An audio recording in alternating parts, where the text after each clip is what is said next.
This is the story of Victor Hale and his wife, Marissa Hale. They had built something that looked, from the outside, like a life well lived, a house in a quiet neighborhood, two incomes, a shared calendar on the refrigerator with color-coded appointments. Victor was the kind of man who showed love through consistency. The coffee made before she woke, the car filled with gas when he noticed the gauge dropping. Marissa had once called this his love language, back when she still used words like that with warmth. The tension between them had not arrived as a storm. It had seeped in the way water finds a crack in a foundation, slow and invisible until the damage is structural. This is a story about the distance that grows between two people who are still technically close, and about what happens when one of them decides, quietly and without announcement, to start paying attention. The morning routine had a rhythm to it, the way long marriages often do. Not romantic, but not empty either. Victor was up by 6:15. He moved through the kitchen without turning on the overhead light, preferring the under-cabinet strip that cast a warmer glow. And he ground the coffee beans for exactly 23 seconds because Marissa had once said she liked it slightly coarser than most people made it. He had never stopped doing this, even after she stopped commenting on it. She came downstairs at 7:10, dressed for the office, her bag already packed. She had the habit of preparing everything the night before, laying out her clothes, loading her laptop, setting her shoes by the door. Victor used to tease her about it, calling her a general preparing for deployment. She used to laugh. Now she simply moved through the kitchen, poured the coffee he'd already set out for her, and scrolled through her phone with the mug raised to her lips. "Long day?" he asked. "The meridian pitch is Thursday. There's a lot to pull together." He nodded. He knew about the meridian pitch. She'd mentioned it 2 weeks ago briefly in the way she mentioned most things now, as information transferred, not conversation shared. He had written it on the refrigerator calendar in his own color, blue, because hers was green, and she'd never added it there herself. They had been married 11 years. They had no children, a choice made early and revisited occasionally with less and less emotional charge each time. They had a dog named Porter, a large and arthritic Labrador who slept at the foot of their bed and served, in some ways, as the emotional center of the household, the thing they both still spoke to with unguarded warmth. "Porter needs his joint supplement," Victor said. "I ordered it. Should come Thursday. I have some left. I've been rationing it." She looked up from her phone briefly. Something crossed her face. Not quite guilt, not quite gratitude. Something in between that she didn't name. "Okay," she said. "Good." She left at 7:24. He stood at the kitchen window and watched her back out of the driveway, which she did too quickly, as she always had. He used to worry about it. Now he simply watched. Victor worked in financial risk assessment for a mid-sized insurance group. His job was, at its core, about pattern recognition, finding the anomalies in data sets that suggested something systemic beneath a surface that looked stable. He was good at it. He had the temperament for it, patient, unemotional in his methodology, resistant to the bias of hoping a number meant something it didn't. He did not, in those early months, bring this temperament home with him. He tried not to. He told himself that what he was noticing was stress, the natural consequence of two people in demanding careers moving through a season of busyness. He told himself this the way a person presses gently on a bruise, not quite ready to determine how deep it goes. Their neighbor Tom Calloway had invited them to a dinner party in early October. It was the kind of gathering Victor tolerated without complaint. 8 people around a table, 2 bottles of wine passing back and forth, conversation moving from local politics to renovation projects to the general low-level dissatisfaction of middle age. Marissa had been animated in a way she rarely was at home anymore. She'd laughed twice at things Tom's wife said. That full laugh she had, unguarded, slightly too loud, and Victor had watched her from across the table the way a person watches something they recognize but cannot quite place. On the drive home, she was quiet. "You had a good time," he said. "It wasn't a question." "I always forget how much I like them," she said, looking out the passenger window. He thought about asking what she meant by forget. He didn't. They drove the last 4 minutes in silence. Porter met them at the door, tail moving slowly, and they both crouched to greet him at the same time, their hands briefly touching on the dog's back, and neither of them acknowledged it. He lay awake for a long time that night, not thinking about anything specific, just listening to her breathe, wondering when he'd started doing that, monitoring her sleep the way he monitored datasets, looking for something he hadn't yet decided he was looking for. November arrived and the late nights began in earnest. Not every night, that would have been obvious, and Marissa was not a careless woman. 2, sometimes 3 times a week, she would text around 5:30, running behind, "Don't wait on dinner." Victor would eat alone at the kitchen island with his laptop open, and Porter would sit beside his stool with the patient dignity of a dog who had learned not to expect things. He did not interrogate the texts. He replied the same way each time, "Okay," and he meant it, in the sense that he had decided to mean it.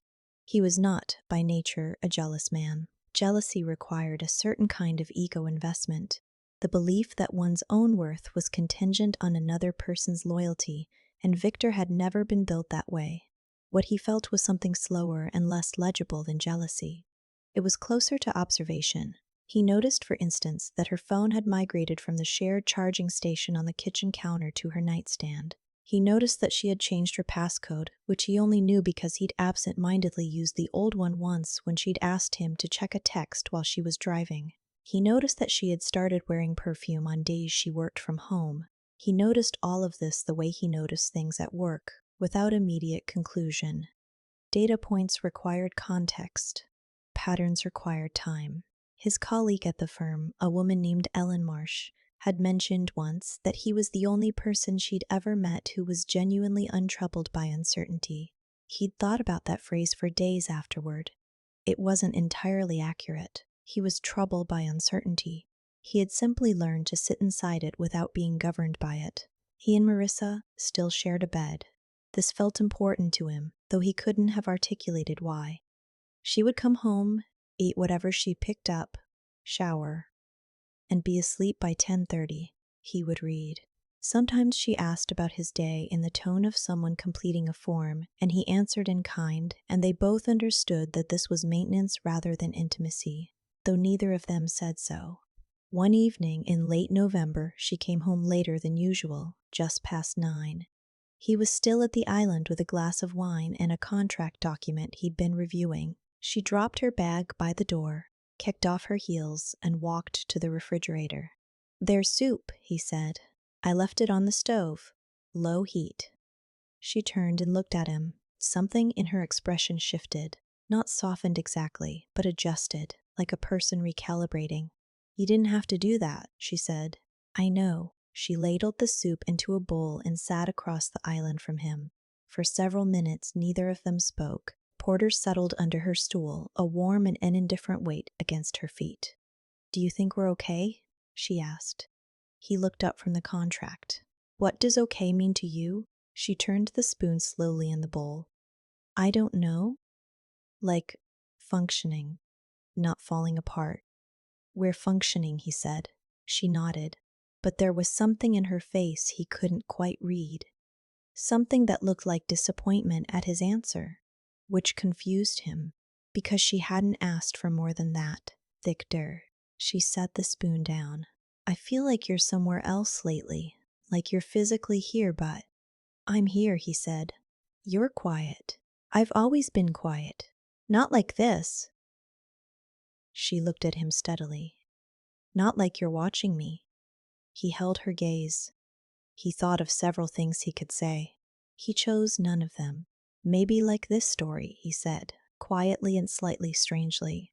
"Or subscribe or something." She blinked. "What?" "Nothing." He looked back at the contract. "I'm just tired." She stared at him for a moment, the way a person looks at something they've almost understood. And then the moment passed and she picked up her spoon again. He had not planned to say what he'd said. He was not sure, afterward, why he had. There was something about the weight of the conversation, the accumulated weight of all the conversations they weren't quite having, that had made him, for just a second, aware of how observed they both were, by each other, by whatever it was that kept track of such things.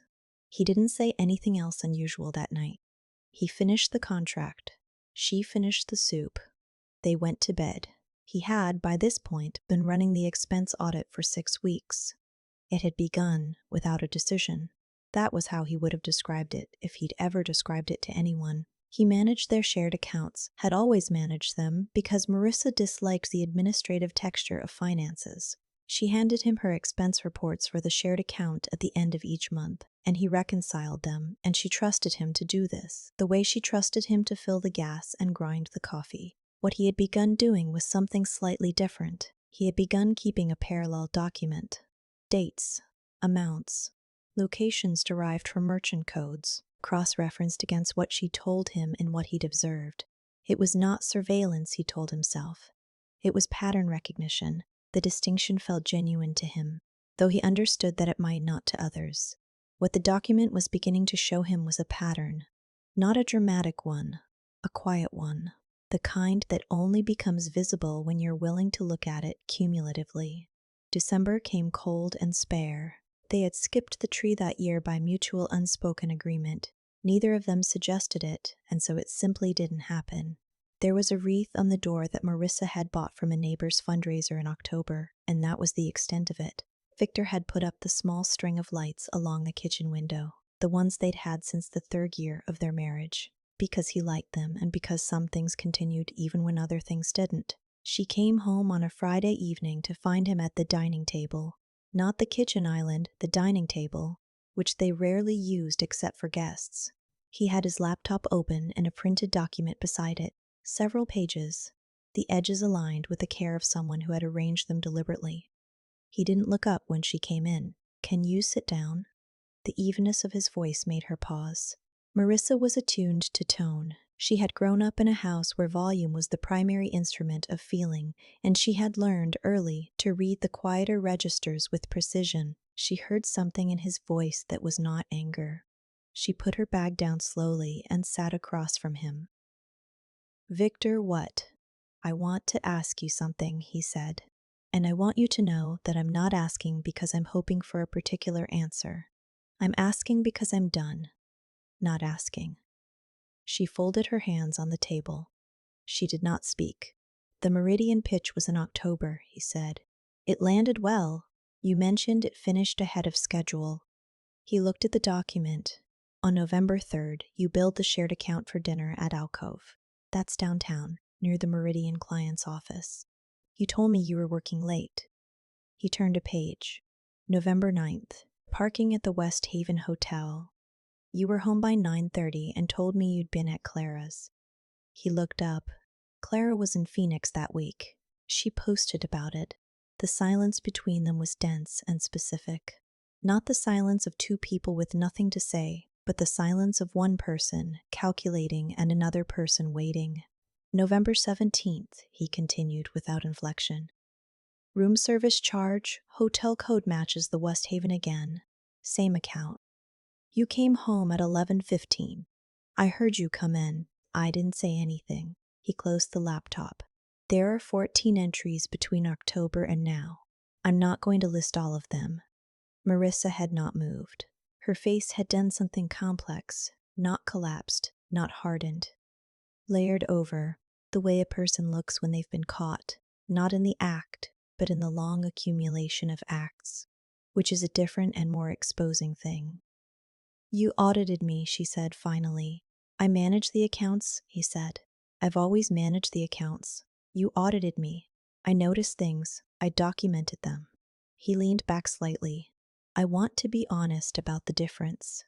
She looked at the pages on the table. She was quiet for a long moment, and in the quiet he could see her thinking. Not panicking, thinking. He had married a woman who thought under pressure, which he had always respected, and he found that he still respected it now, which surprised him slightly. "I didn't plan for it to happen," she said. Her voice was low and controlled. "I know, that's not." She stopped. "I'm not making an excuse. I'm trying to explain." "You don't have to explain the feeling," he said. "I'm not asking about the feeling. I'm asking about the choice." She looked at him. "Aren't they the same thing?" "No," he said. "They're not. And I think you know that."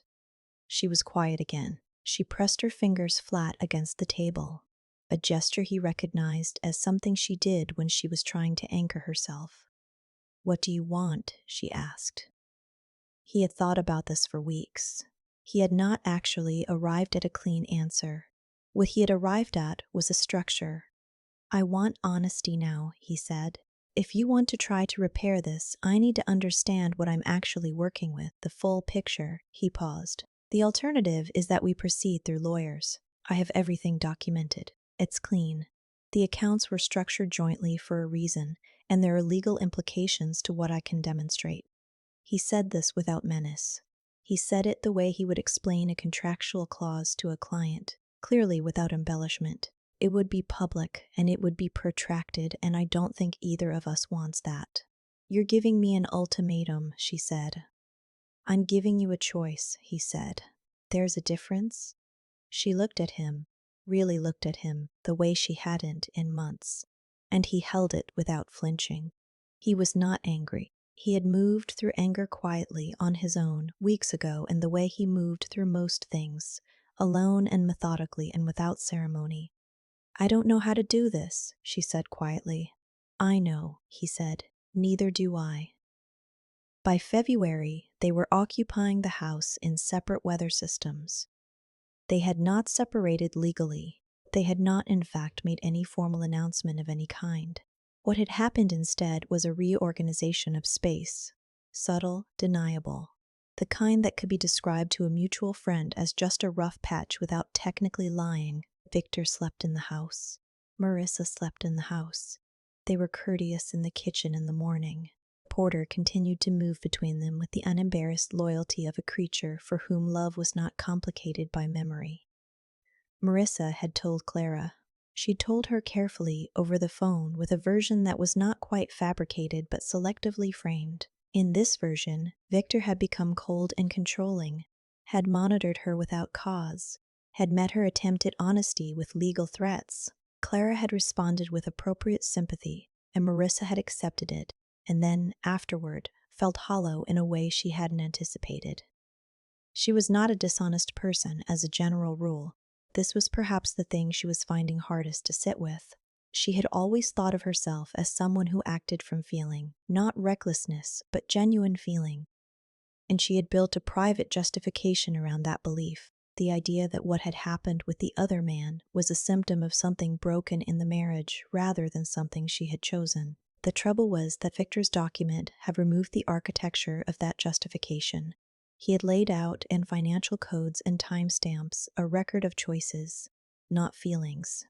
Choices. She had begun running in the mornings. This was new. She ran the same route through the neighborhood, past the houses that all looked like quiet envelopes, and she thought about things she couldn't think about while standing still. She thought about the version of herself she'd been 7 years into the marriage, present, engaged, genuinely interested in the life they were building. She thought about when that had started to thin, and whether it had been a failure of the marriage or a failure of her attention. She didn't arrive at an answer. She suspected answers were not the point.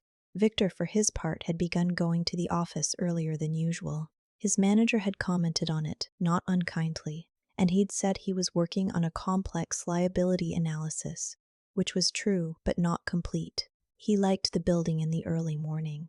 The quality of the light, the absence of sound, the way a problem looked different at 6:30 than it did at 9. He had always done his best thinking in that register, and he was currently thinking through the largest question he'd confronted in his adult life, which was what, exactly, he wanted his life to look like. Ellen Marsh noticed the change in him. She did not ask directly. She was tactful in the specific way of people who have been through things themselves. But she mentioned once, quietly, that she was around if he wanted to talk. He thanked her. He did not take her up on it. He had not engaged a lawyer. He was not sure he would. The mention of legal proceedings had been less a threat than a statement of reality, a way of communicating that he was not, as she had perhaps assumed, simply going to absorb this indefinitely without response. He had needed her to understand that he had been paying attention, that he had always been paying attention, that the quietness she'd interpreted as passivity had been something else entirely. There was a night in February, cold and clear. when he came home to find her sitting at the kitchen island with a glass of wine and a book she wasn't reading. Porter was at her feet. She looked up when he came in, and the look was complicated in a way that neither of them tried to simplify. "How was your day?" she asked. "Fine," he said. "Yours?" "Long," she said. She paused. "I've been thinking about what you said, about honesty." He took off his coat. He stood at the counter and looked at her steadily. "I'm listening," he said. She turned the wineglass slowly. "I don't think I know how to do this without it getting worse before it gets better." "Probably not," he said. "That's not reassuring." "I know." She looked at the wine. "Are you still?" She stopped. "Are you waiting for something specific?" He thought about it. "I'm waiting to see if we're both willing to be honest about what happened and what it means." Not strategically. Actually. The word actually hung between them. She heard it for what it was. She did not respond immediately. He went to the refrigerator and poured himself a glass of water, and when he turned around, she was still looking at the island as if reading something in the grain of the wood. "I'm not sure I know how to be that honest," she said. "With you." "I know," he said again. And this time there was something in his voice that was different. Not softer, not harder, but realer. "Neither am I." March arrived without announcement. Victor had driven to the coast, alone, 3 days, nothing planned. He walked the beach in the mornings when the light was low and flat and the water looked like hammered metal. He did not call Marissa. He did not call anyone. He brought work he didn't open and a novel he read 30 pages of before putting down. Mostly he walked and let the cold move through him and tried to identify what he actually wanted, which turned out to be a harder question than he'd expected. On the second evening, sitting outside a diner with the coffee cooling in his hands, he thought about the morning Marissa had asked him if they were okay. "We're functioning," he had said. He turned that answer over now. He had believed it when he said it. He had meant it as stability, as reassurance. Now he wondered if it had been something else. A way of describing a marriage that had quietly stopped expecting more than function. He thought about the coffee he made every morning, the gas in her car, the joint supplement for the dog she'd ordered so reliably before things fractured. He thought about the laugh she'd had at Tom Calloway's dinner party, open and unguarded, and tried to remember the last time he had heard it in their own house. He thought about the audit, not with pride exactly, not with regret, with a kind of tired clarity. He had turned his professional instinct on his marriage, and what he had confirmed was what he'd already known. The question was never whether the data existed. The question was what a person did once they'd acknowledged it. He drove home on a Thursday afternoon. The house was quiet when he came in. Porter was asleep in his usual place by the back door. Victor set his bag down and stood in the kitchen for a long moment, and then he heard her footsteps on the stairs. She came into the kitchen in a way that was careful, not tentative, careful. There was a difference she'd always understood. "How was it?" she asked. "Quiet," he said. "Good." She poured water from the filter pitcher and stood at the counter. She was wearing a sweater he recognized, pale gray, from years ago. He'd given it to her in what felt like a different life. "I called a therapist," she said, "for myself. Not for us, for me." He looked at her. "I've been trying to think about why I did what I did," she said. "Not to explain it to you, to actually understand it." He nodded slowly. "I think." She stopped. She pressed her lips together. "I think I wanted someone to notice me, and I told myself it was about us, about something we'd lost. But I think it was actually something older than us, something I brought in." He was quiet. He did not rush her. "And I don't know if that makes it better or worse," she said. "I think it makes it." She exhaled slowly. "I think it makes it mine." The word landed between them, and he felt something he didn't have a clean name for. Not forgiveness, not yet. Not its opposite either. Something closer to recognition. The sense of someone finally stepping into the light so that the shape of them became clear. "I'm not sure what I want to do with this," he said. "I want to be honest about that." "I know," she said. I don't know if I trust you. I know. And I don't know if I trust myself to know whether that could change. She looked at him, the long, undecorated look of a person who has run out of strategy and is simply standing in front of another person. What do you need? He thought about it. Time, he said. And for you to keep doing what you're doing. Not for me. For yourself. Okay, she said. They stood in the kitchen in the late afternoon light, the refrigerator humming, Porter breathing slowly in the next room. Nothing had been resolved, not in the way things resolve in stories where resolution is the point. What had happened was something smaller and more durable than resolution. Two people had, for a few minutes, spoken to each other without performing anything. Victor made coffee. He ground the beans for 23 seconds. Marissa stood at the window and watched the yard, where the first suggestion of spring was in the color of the light, if not yet in the trees. She did not thank him for the coffee, and he did not wait for her to.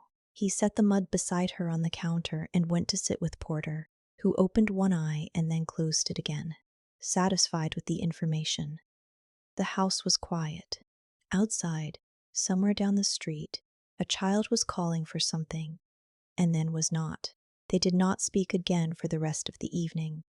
They didn't need to. They were still, for the moment, in the same house, and neither of them had made a decision, and that itself was a kind of decision, the quiet, provisional kind that two people make when they are not yet ready to close a door, and not yet certain they should keep it open. Some things end loudly. Some things end the way water recedes, slowly, leaving only the altered shape of what it touched and the long work of figuring out what to do with what remains.